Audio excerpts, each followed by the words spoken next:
Very strong opening on Wall Street today for sure. Record strong, actually, after a far stronger than expected jobs reports that the Dow Jones Industrial Average above 17,000 for the very first time. U.S. employers added 288,000 jobs last month, driving the unemployment rate down to 6.1%, and that's the lowest it's been since September of 2008. And this is good news, of course, for people looking for a job.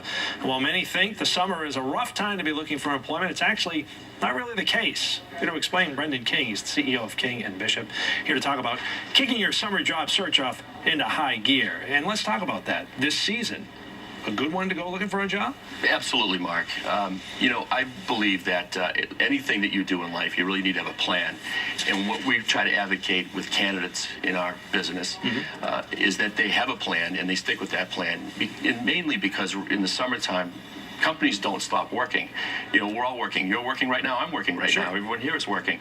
And what's happening is staffing plans are developed at a very high level in a company, and then when they make the decision to execute that staffing plan, they use software that facilitates that plan. People are engaged, they're connected, they have mobile devices, so any activity that the company sees in terms of candidate flow is going to happen. So we recommend that people stick with that plan and continue on. Just because their friends are having some time off doesn't mean that things are quiet on the other side. Two-pronged question for you. How do employers decide to start hiring, the process, and then what are they looking for in a candidate typically? I mean, something that goes across all. Sure. Typically, what we're seeing more and more of, the level of sophistication that companies operate at requires them to develop a very comprehensive staffing plan. So it's not just open a job, fill a job. And we take a look at what the business needs are going to be over a set period of time. Maybe it's a quarter, maybe it's a year. Once they decide to execute that plan, it really becomes a matter of supply and demand. What's available out there and what's the market paying? That's what they'll ultimately pay.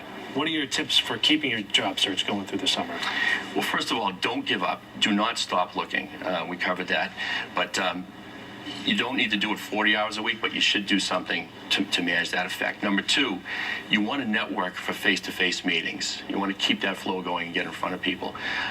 Number three, I would recommend considering try to find internships or volunteer opportunities. So again, it's self-improvement, really. I mean, you have to keep that going and try to add to that resume, learn about the industry you're thinking of getting a job in, those types of things, right? Absolutely. So you're ready to go when they ask the questions. Yep, and consider temporary assignments. Very often, those do lead to permanent opportunities. And finally, as you said, do things to help improve what you know about your industry. So if you're in marketing, you're a marketing candidate, you want to stay in touch with what is evolving in the marketing industry and what companies are doing, for example, in terms of marketing. Stay cutting edge. What kind of jobs hire typically in the summer months? Any industries one over another? Everybody that we're working with right now, Mark, is telling us they've got needs. So it really hasn't cut any one particular way. I would say that the top thing right now would be anyone that has the technology skill sets that companies use in-house or part of their business process. If they're at least familiar with it, that's going to give them an edge.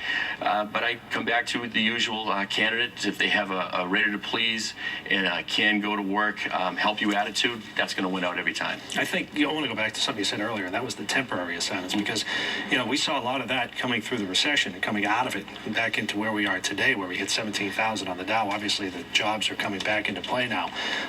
That is something that people originally wouldn't take a look at and say, no, I want a full-time job. It's not going to pay the bills. Eventually, it will, though, and it's more the case, is it not? Absolutely.